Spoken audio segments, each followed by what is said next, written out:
Otep, bien-aimés frères et sœurs, vous connaîtrez la vérité et la vérité vous affranchira. Ça, c'est pas moi qui le dis, c'est la Bible qui le dit. Mais moi, je vous dis mieux.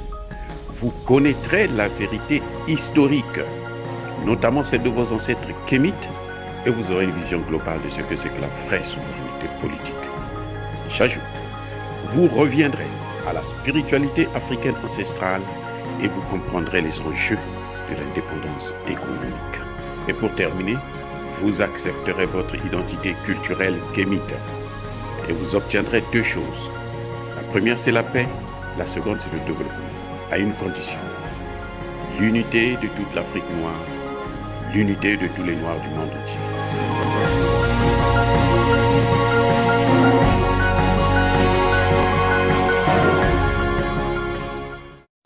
Otep à tous, bienvenue sur la chaîne des panafricanistes par essence, par conviction et par excellence.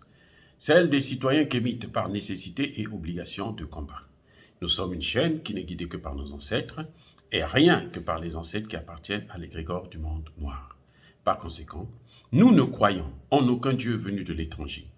Toutefois, cette vidéo n'est aucunement destinée à inciter ni à la haine, ni à la violence, car nous menons un combat qui est d'abord et avant tout spirituel, ensuite il est politique, géopolitique et géostratégique. Contre l'impérialisme, le colonialisme, le néocolonialisme et l'endocolonial. Sur la base du principe fondamental que nous avons hérité de nos ancêtres kémites, qui est celui de la Mahat, c'est-à-dire vérité et justice. Vous êtes donc en droit de connaître la vérité et nous avons l'obligation de vous dire la vérité et rien que la vérité, afin que justice soit rendue au continent africain. Et ça, c'est notre modeste contribution dans cette noble lutte en faveur de la souveraineté, la dignité et l'unité africaine. Ça, c'est ce qu'on appelle le panafricanisme. Bien-aimés frères et sœurs, l'ancien président du Niger, M. Youssoufou,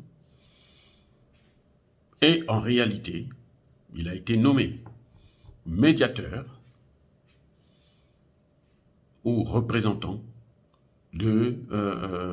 envoyé spécial de la CEDEAO au Burkina Faso. Vous savez, ces institutions-là, en fait, c'est comme si c'était devenu la cage de retraite, hein, le lieu de retraite des anciens présidents, des anciens leaders, que ce soit l'Union africaine, que ce soit la CEDEAO et les autres institutions sous-régionales. C'est devenu le lieu de repos des anciens dirigeants. Quand ils ont fini, ils ont fait ce qu'ils ont fait, puisque l'Afrique ne s'est jamais développée, notamment l'Afrique francophone. Alors, comme récompense, on les envoie dans ces institutions-là pour continuer à nuire au développement, à freiner le développement de l'Afrique au profit des firmes occidentales et notamment françaises. Donc, M. Youssoufou est nommé envoyé spécial de la CEDEAO au Niger. Que fait-il? Vous savez quoi? Monsieur se rend au Burkina Faso. Il quitte le Niger jusqu'au Burkina Faso pour venir déclarer que le Burkina Faso est occupé par les terroristes à 80% de son territoire. En d'autres termes, 40% du territoire burkinabé est occupé par les terroristes. Les terroristes plutôt. Vous savez, quand vous entendez un tel chiffre, ça vous fait peur. Vous vous dites, mais attendez, mais c'est quoi, c'est ça? Mais le pays est en train de partir. Et ce qu'il a oublié de dire, c'est que le Mali a été occupé à 80% par Barkhane. Parce que quand Barkhane est arrivé, les terroristes occupaient à peine 5 ou 10% du territoire. Et en 8 ans, Barkhane s'est chargé de livrer le Mali aux terroristes. Et voilà que, à la fin, le résultat. Donc, quand il vous sort ces chiffres scandaleux, qui effraie. C'est pour motiver la population, pour dire que non, mais attendez, si les Français ne viennent pas là, ou si l'OTAN ne vient pas nous aider là, ça y est, ils vont occuper tout le territoire. Voilà le message subliminal que le président Youssoufou est venu délivrer au Burkina Faso. Il veut une intervention de l'OTAN. Il veut une intervention de la France au Burkina Faso. Il ne vous dit pas qu'il y a 10%, 2 millions de déplacés, donc 10% de la population qui s'est déplacée à l'intérieur même du Burkina Faso. 2 millions. Vous vous rendez compte? Ça veut dire quoi? Il sélectionne les informations qu'il veut donner à la communauté internationale et à la population burkinabé, afin de voir comment il faut solliciter l'aide internationale, et notamment celle de la France ou de l'OTAN. Voilà l'enjeu de ce chiffre de 40%. Comment il a pu trouver ces 40%? Comment a-t-il pu déterminer que 40% du territoire est occupé? Il est au Niger. Il vient d'être nommé. Et quand Kaboré était là, ces 40%-là n'étaient pas occupés. Et les 40% ont été occupés à partir de quand? Est-ce que c'est en quelques mois là que Damiba est là, que les terroristes sont passés à la vitesse V au Burkina Faso? Non. Ce même Youssoufou, lui, c'est lui qui a dit à Barack Obama que si vous déstabilisez, vous tuez Kadhafi, vous déstabilisez la Libye, vous allez déstabiliser tout le Sahel. Il a oublié. Il a oublié ça. Non, nos leaders, ils ont quoi, ces gens-là? Ils ont quoi à brader l'Afrique dans les mains des Occidentaux et notamment de la France? Qu'est-ce qu'ils ont?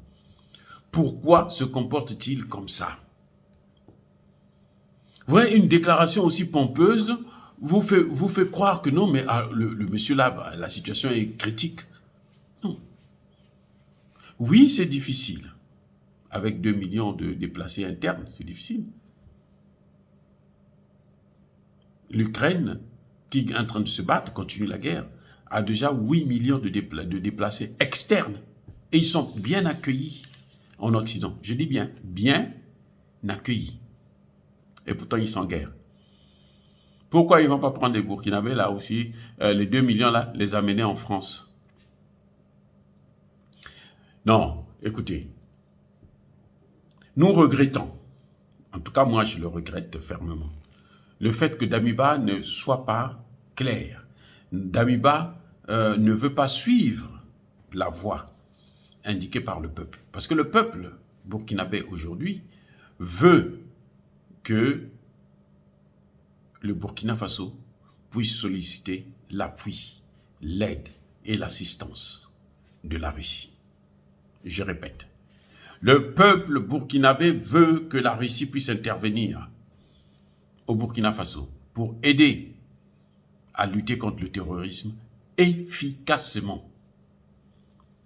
La France a fait ses preuves avec Barkhane.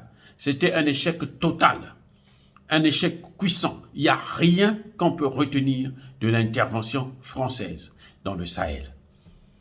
Même quand elle disait « nous avons tué » des chefs rebelles, des chefs terroristes, ces mêmes terroristes, on les retrouvait encore ailleurs, dans un autre pays. D'autres sont morts, ont été assassinés au Niger, en Algérie. Donc quand elle dit « j'ai tué », elle ne vous montre jamais les corps, parce que ça n'a jamais été vrai. Ceux qu'elle tue, ce sont les populations locales, ce sont les Maliens, ce sont les Sahéliens, ce sont les Burkinabés.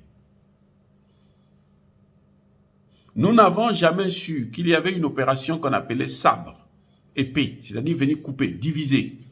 Diviser le Burkina Faso, diviser le Mali, diviser le Niger. C'est ça leur objectif. Mais ils sont à visage découvert. Nous avons compris leur jeu et nous sommes en train de lutter pour ne pas tomber dans leur piège.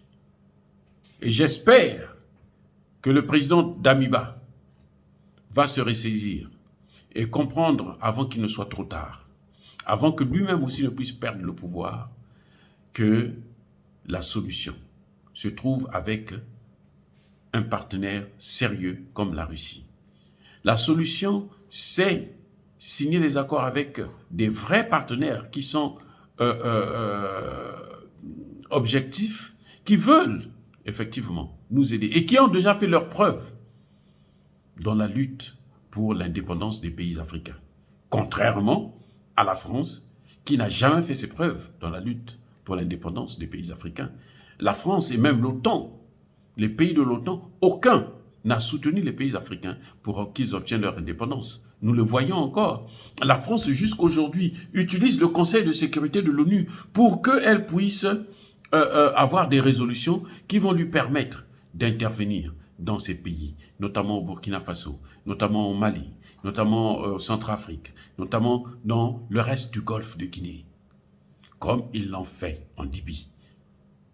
Ils ont sollicité une résolution de l'ONU, du Conseil de sécurité de l'ONU, et ce Conseil de sécurité, dans cette résolution, prévoyait une zone d'exclusion aérienne, et ce qu'ils ont fait, c'était la destruction pure et simple.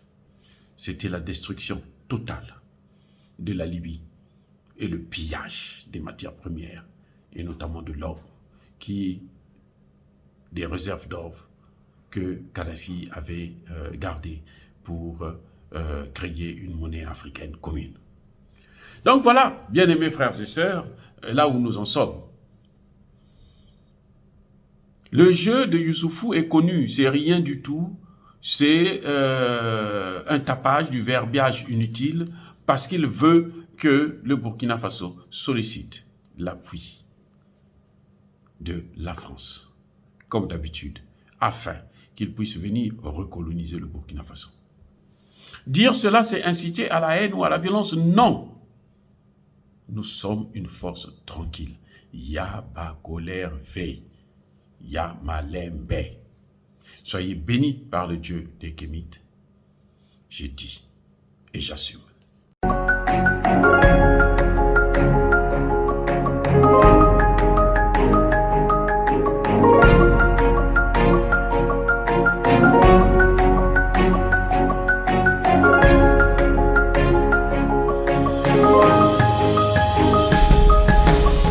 Eux, ils marchent par la foi et non par la vue. Mais moi, je vous conseille vivement de marcher par la connaissance scientifique et historique, notamment celle de nos ancêtres kémites, par les 5 sens et par l'intelligence. Otep, vive l'Afrique éternelle et que Dieu vous bénisse. Abou Apia.